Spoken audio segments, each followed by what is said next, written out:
Alright guys, welcome back to another Sweet Science with Streetz. I'm Ian Streetz, and today we're going to be going over by far the most requested tutorial, footwork.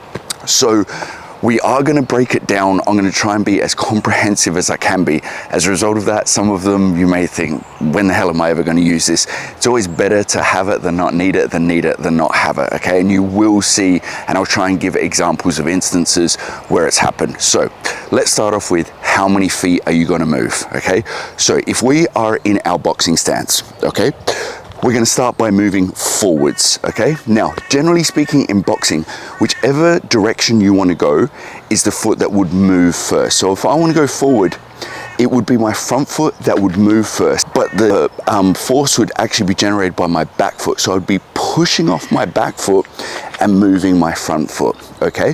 So when I want to go forwards, yes, my front foot will generally move first, but that force is going to come from my back foot, okay? Now, if I want to use only one foot, there's a few reasons I might do that. Number one, if I'm a taller fighter, for example, or I have a longer reach, or both, and I want to maximize on that reach, I don't want to stay close to my opponent because I want to make them work for that. If my advantage is being able to use my reach, I want to maximize that. So I could be using like a stiff jab, stay out of range. If my reach is longer than my opponent, I use the full extent of my reach, I come back and I make them work to come back on the inside. And then I just repeat, I might back up as I'm hitting them, hit them with that stiff jab, keep them at range. That's one way. Another way might be even without a punch, because our footwork obviously works on its own or with punches. So what I might do is just move that front foot as a fake. I might be trying to draw out an attack. I move my front foot, my opponent does something to open themselves up, and then I capitalize on that, okay? Now, obviously, we can move both our feet. This is probably the biggest mistake with footwork with people, definitely one of them, is understanding that if you move your feet in boxing, both of them want to do an equivalent amount of work, okay? Boxing is the art of hitting and not getting hit. If you want to hit someone, you want to make it count, okay? So that's no good if your base ends up like this. So what people tend to do is they might move one foot a little bit, the other foot a lot, or probably more commonly, they move one a lot, not that much, and they end up in the splits, okay? However much you move one foot, you generally want to move the other, because your footwork, your guard is where you want to start and finish. So if I'm moving forward, I still want to end in my guard. I've just moved myself forwards, okay? So let's break that down. If I'm doing my traditional footwork, as I've mentioned, I'm going to push off this back leg.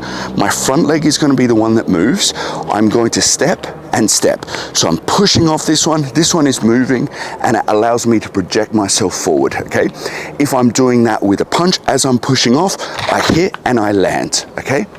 Now, let's rewind a step and let's go back to moving just our front foot, okay? If we moved our front foot, it has the benefit of using the reach. What's the downside of it? What if I want to throw my right hand? If I want to throw my right hand, I need to bring this foot up with it, okay? Because I definitely don't want to be throwing a right hand in the splits, okay? So this is good if I want to go in and out. If I want to keep moving forward, I need to move both my feet like we're doing now.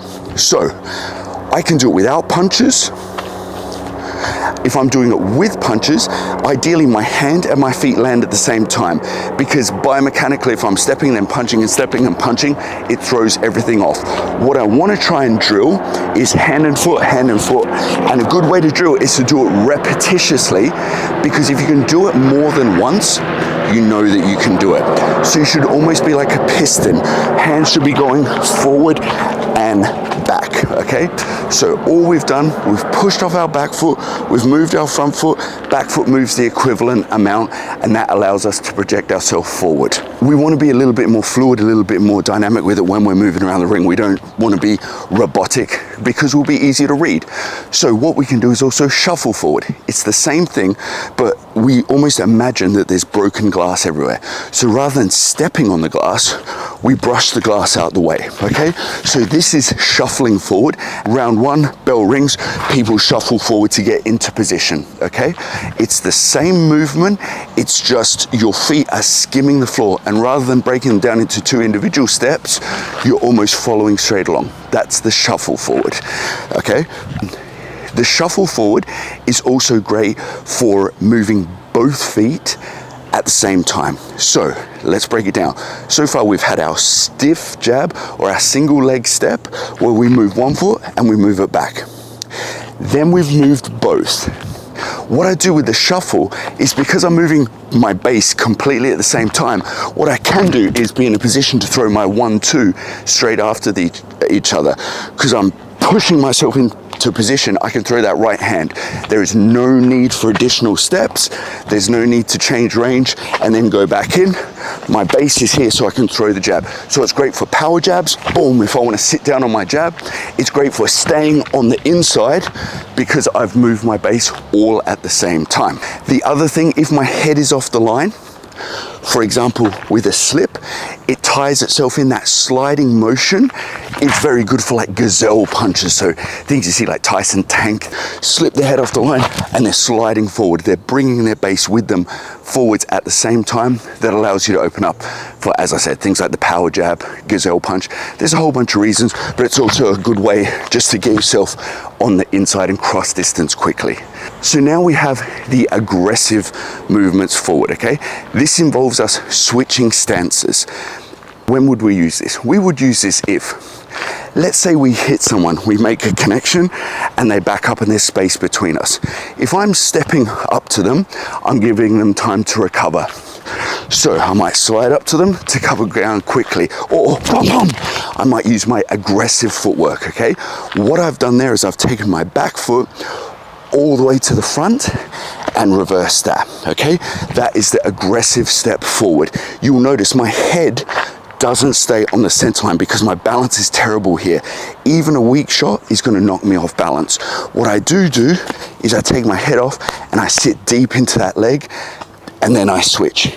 If I do one of those moves, just realize that I am now southpaw. I've switched stance, okay? So if I want to get back, I'll generally throw 2 and that allows me to get back into my orthodox position, okay? But again, important thing, head is off the line, foot steps 45 degrees out, but you punch down the middle. Why is that important? Because that allows you to protect your chin. If I punch 45, if I step 45 and punch 45, I'm leaving myself very open. If I step straight forward and punch 45, it's weak. If I'm stepping like this, it's weak, I'm gonna get pushed back. Maximum amount of power comes dipping that chin down, and you will notice when you do this at first, it is probably the hardest to initiate. You want to imagine that someone's pushed you from behind and you're catching your weight, okay? Because you can imagine if someone's jabbing, you can do that split entry and really do some damage. They throw the jab, boom, boom, and you can come down there, hit them as you're going in. It's the aggressive footwork where you switch stance. Speaking of switching stance, we can do it without that 45-degree hip motion. We can take our foot from the back to the front. This is shifting, okay? So often you'll see, it's quite popular with Eastern European fighters.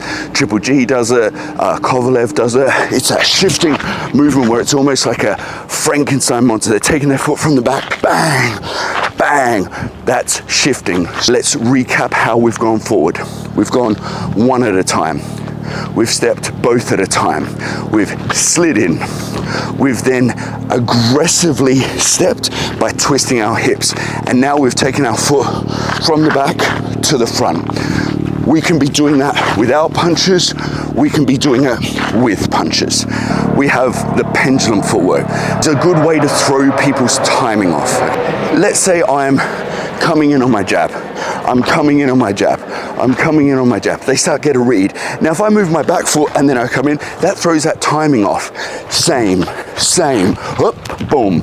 If they're parry, they go to parry, but I'm actually a little bit off time, and then I can hit them. So that pendulum footwork, it's usually from a crouched position that allows you to spring yourself in. You'll see it at the higher level in the amateur boxing a lot more. You will see it in the pro ranks as well.